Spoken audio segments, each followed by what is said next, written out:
Pregnant सास। जमाना कितना भी बदल जाए, इतना भी नहीं कि बहू घर आए और सास गर्भवती दिख जाए।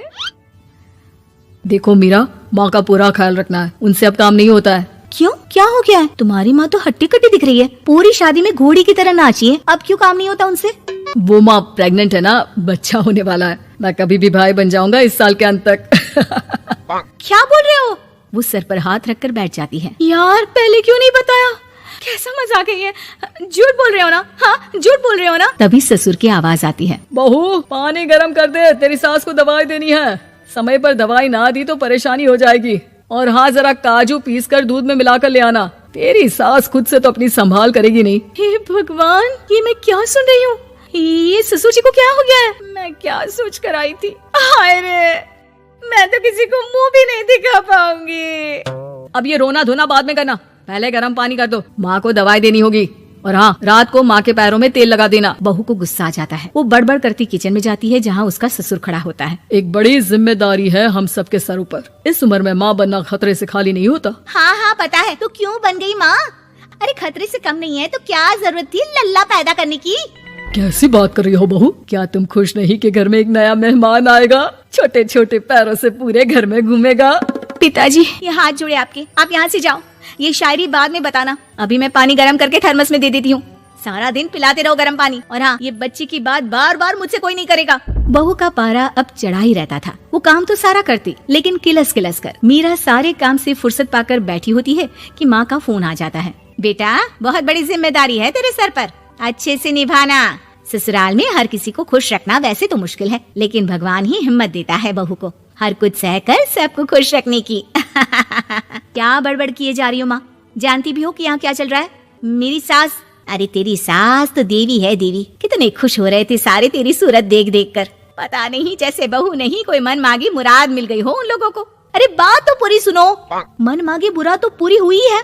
अरे मेरी सास को बच्चा होने वाला है, प्रेग्नेंट है वो। क्या बकवास कर रही है मीरा? ये बात किसी को कहना मत। मुझे तो बता दिया, लेकिन अब अपनी जबान सिल ले। कहाँ है तेरी सास? बात तो करा मेरी। पूछू जरा, पोता पोती खिलाने की उम्र में खुद का बच्चा खिलाने का शौक कहाँ से आ गया?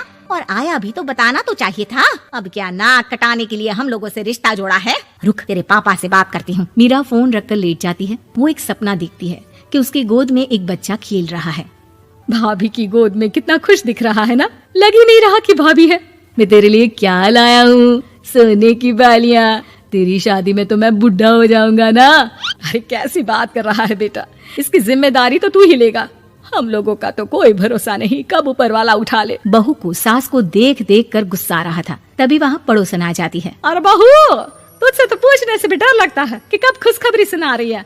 अब तो अपनी 1 महीने की ननद की ही जिम्मेदारी संभाल ले, बहुत है।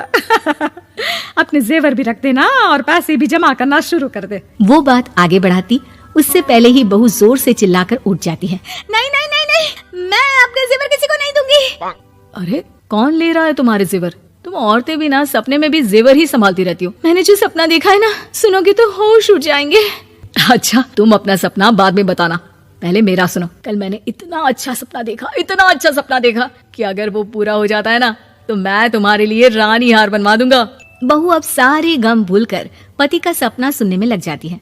अरे क्या सपना था बताइए ना, बोलिए भी तो, क्या सपना है? मैं पूरा कर दूंगी अगर बात रानी हार की है तो। बोलिए बोलिए। मैंने रात को सपना देखा कि माँ को बेटी हुई है और मुझे बहन। सच्ची, इस घर में बेटी हो जाए तो मैं तो झूम ही उठूं। मीरा का मुंह बन जाता है, वो चुप हो जाती है और सपने की बात याद करती है कि बेटी हुई तो उसे ही अपने गहने उसे देने होंगे। फिर तो रानी हार की जरूरत पड़ेगी ही। भाई लड़की बड़ी होगी, उसकी शादी होगी तो जेवर तो चढ़ाने ही होंगे ना, कहाँ से आएंगे वो? कितनी समझदार हो तुम मीरा। मैंने भी यही सोचकर तुम्हारे लिए रानी हार लेने का सोचा था। अरे फूटी किस्मत मेरी जो ऐसा परिवार मिला। मेरे पापा की तो मैं अभी क्लास लगाती हूँ, जो सब जानते हुए भी ऐसे परिवार में मेरी शादी कर दी।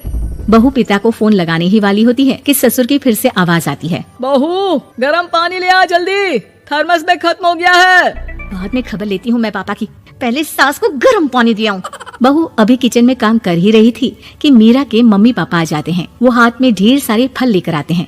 मीरा के पिता मीरा के ससुर से कहते हैं, लीजिए भाई साहब, ये फल रखिए, बहन जी को खिला दीजिएगा। वैसे कैसी है उनकी तबीयत? बस पता तो है आपको, ऐसे वक्त में जो होता है बस वही सब। मुझे तो सुनकर बहुत गुस्सा आया था, लेकिन चलिए, भाग्य में जो है लिखा उसे कौन टाल सकता है। डॉक्टर को दिखाए? हाँ हाँ, बस डॉक्टर आने ही वाला है। अच्छा हुआ आप लोग भी आ गए। उतने में एक सुंदर सी लेडी डॉक्टर आती है। पेशेंट कौन है आप? अरे नहीं जी, मैं तो बहू हूँ इस घर की। मैं तो अभी सोच भी नहीं सकती पोता या पोती के बारे में। अभी तो मेरी सास ही। अरे चुप हो जाना, देख तो ले, डॉक्टर है ये, किसी के भी सामने गुस्सा फोड़ देती है। डॉक्टर कमरे में जाती है और थोड़ी देर बाद बाहर आ जाती है। पीछे से सास भी निकल आती है। हे भगवान, इतना दुख तो किसी को भी ना दे जितना मुझे दिया है। देखिए बहन जी, आप लोगों को तो ये सोचना भी नहीं चाहिए था।